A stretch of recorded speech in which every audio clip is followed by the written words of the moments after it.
Hey, I'm G Troy. So, there's this thing I've been thinking about lately, and I want to talk to you guys about it. Back in 2013, basically right after GT Online came out, someone discovered a glitch that just broke the game and broke it completely. A lot of you guys don't know about it, and here's what's crazy: Rockstar couldn't do anything to stop it. It took them over a month to stop it. And the more I've thought about it, the more I realize why Rockstar killed money glitches isn't a simple answer. It's not just about shark cards, it's actually bigger than that. So let me tell you what actually happened. So rewind the clock a little bit. Okay, so December 6th, 2013.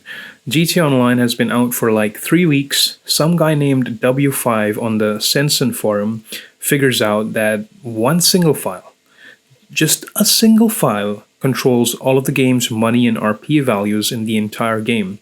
And I know that sounds insane, but think about it. Your entire game economy, everything that determines how much you make from a mission, how much things cost, and how much RP you get, all of it is in one file. He tries to figure out if you could exploit it without a modded console, because back in the day, GTA was only playable on Xbox 360 and the PS3. Because if you could, that means literally everyone could do it, not just people with a hacked console.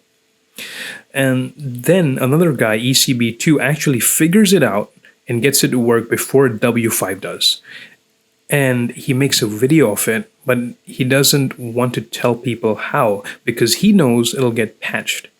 But W5 and other community members end up figuring it out themselves, and then JWN makes a tutorial of that.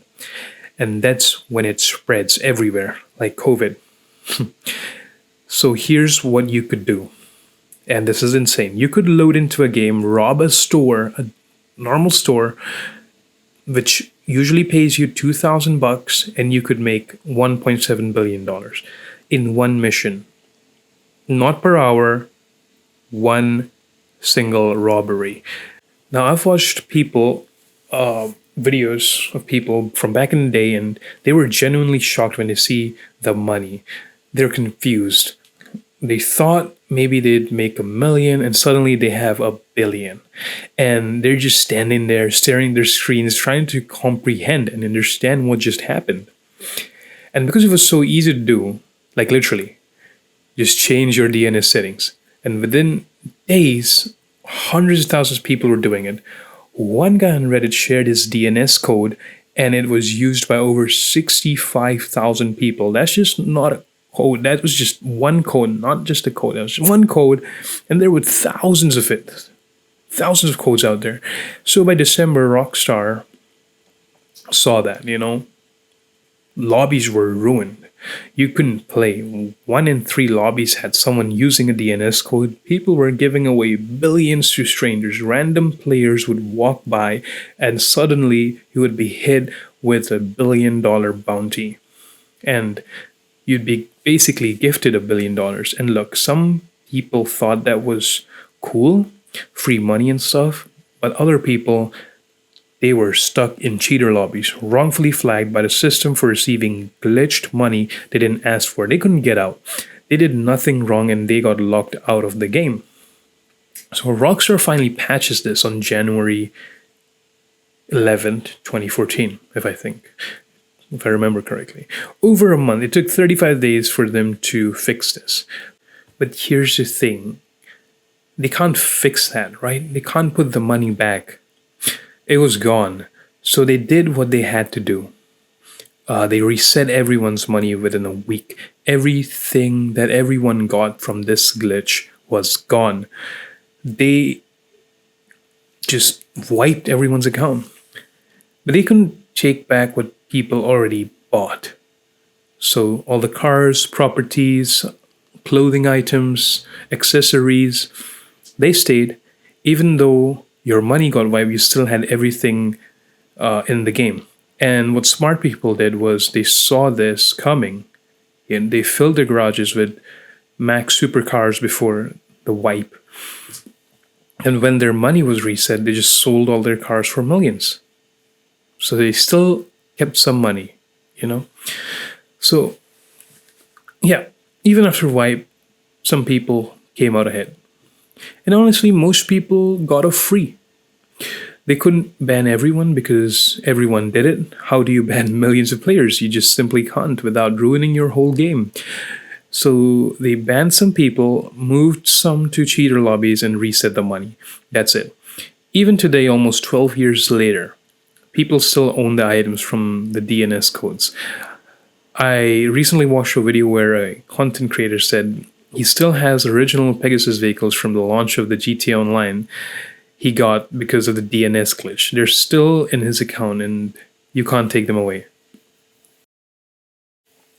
And I think that's where Rockstar realized something. The glitches isn't the main problem. The problem is their game design because even without the glitch, GTA Online's economy was broken. It was always going to be broken. Think about it. In 2013, a mission paid you 20 grand, a car cost you 20 grand. That was fair, right? You do a mission, you buy a car, simple.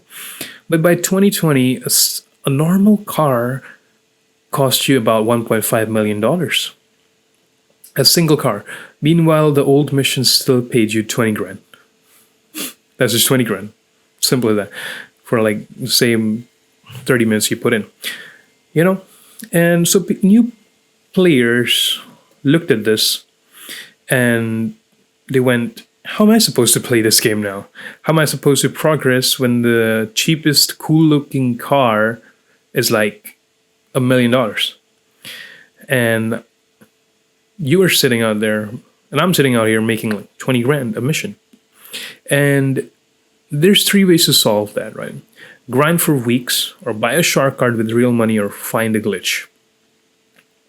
Now let's be real. People don't say this out loud, but glitches weren't created by players finding bugs. Glitches were created by Rockstar's economy being so broken that players needed them to actually play the game. Rockstar's solution was kill the glitches.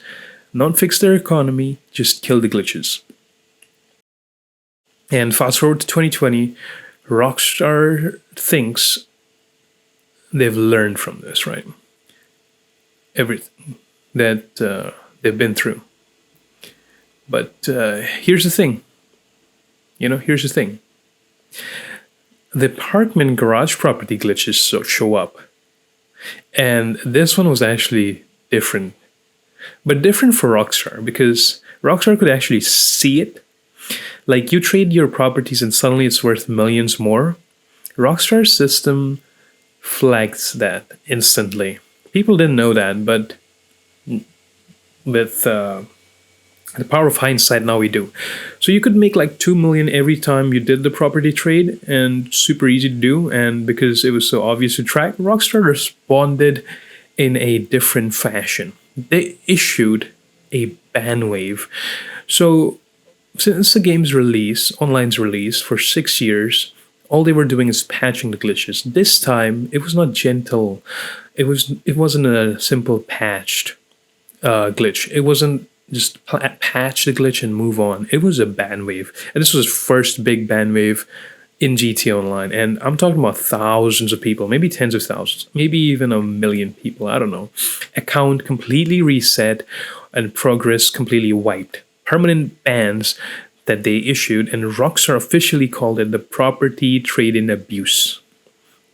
And here's the thing that gets me. Some of those people didn't even know they were breaking the rules. They'd been exploiting glitches for years and never faced consequences, And suddenly their account is gone.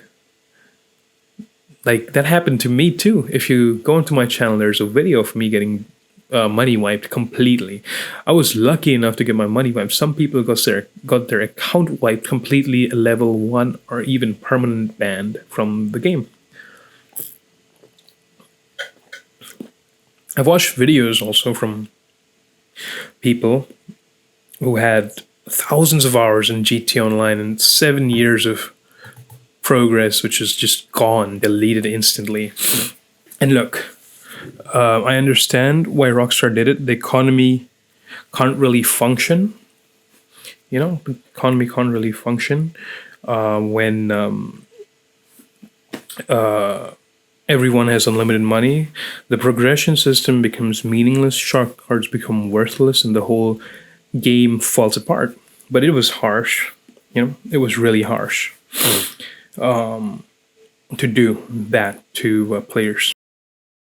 And this is where it gets complicated for me because both sides are kind of right. If you are someone who spent like 1,000 hours on the game, grinding heists, doing missions, building your wealth legitimately, and you see someone else same with the same wealth, right? And just I don't know, one day of playing, that's kind of heartbreaking because your achievements feel fake. Your grind feels pointless. And I get that. I really do. But also, if you're a casual player with limited time, maybe let's just say 5 to 10 hours a week, you'll never afford the new content that Rockstar puts out. You'll never own the new cars. You'll not never own the mansions. You'll never have access to the new heist. You'll be basically locked out while trying to grind in your off hours. The game is not designed for you. And so a glitch is the only way you can actually play without spending money on shark cards. So, like, which one is right? The person who feels cheated by the glitcher or the person who feels locked out by the game's design? And I would personally say the answer is both. They're both right. But Rockstar's answer was kill the glitches, which means the inequality would persist. It's just that shark card buyers would now face legitimate grinders. There was no middle ground. They removed the glitchers and substituted with shark cards, right? To basically not grind the game. You just buy shark cards instead of doing glitches. Like if you fast forward now to 2025, glitches still exist. I'm not saying they don't. They're still being discovered. Just recently in December, I saw a lot of videos on this frozen money glitch that's still working. I watched it, but it was unwatchable because there's thousands of steps to do. Not literally, but a lot of steps. Disconnecting the internet at the right time. 1 second here, 2 seconds there, but it's still there. Rockstar's approach is now different though. They don't try to patch everything perfectly, they just focus on detection speed. So find a glitch, ban the people using it within 24 to 48 hours and move on. And honestly, I see that it's kind of worked. It's slowed things down, but glitches never really died, they just sort of evolve. There also was this KO Perico heist replay, which people still use. Rockstar's patched it like multiple times, but players keep finding ways around it. It's this ongoing sort of back and forth between them. And I think here's what I've realized, that Rockstar can't win this war on glitches. Not truly, because the real problem, the broken economy, the insane prices, the progression that requires either grinding for months or buying shark cards, they're still there. And as long as that's broken, people will keep trying to break the game to access it, and Rockstar will keep trying to stop them. It's an arms race that doesn't have to exist, right? So why did Rockstar actually kill money glitches? Was it business? I would say yeah, definitely. Shark cards are how they make money. Glitches threaten that. Is it fairness? Also yeah, like the grind has to mean something for players playing legitimately. And is it control? For sure. It's their game, their rules. Control definitely is one of the aspects. But the reason is this: Rockstar had to choose between two broken systems. A glitch-filled game with a broken economy, or a grindy, expensive game where the only real progression is either real life hundreds of hours or real money. And they chose the second one. And I'm not sure they made the wrong choice, honestly. But I also think they could have made a better choice. They could have just fixed the economy, made the content affordable, made the grind more reasonable. But that would have meant accepting lower shark card sales, and they weren't willing to do that. So they killed the glitches instead. And that's the story, I, in my view. Not because glitches are evil, not because Rockstar is evil, just because two systems collided and someone had to win. And Rockstar won. The glitches, well, they're still trying. But with that, we come to an end of this video. I hope you like this style of video where I kind of deep dive into my thoughts and reasons of what's going on in the gaming world, in GTA or the wider context. But yeah, let me know how you felt about this video and your opinions in the comments, and I'll see you in the next one. Peace and love.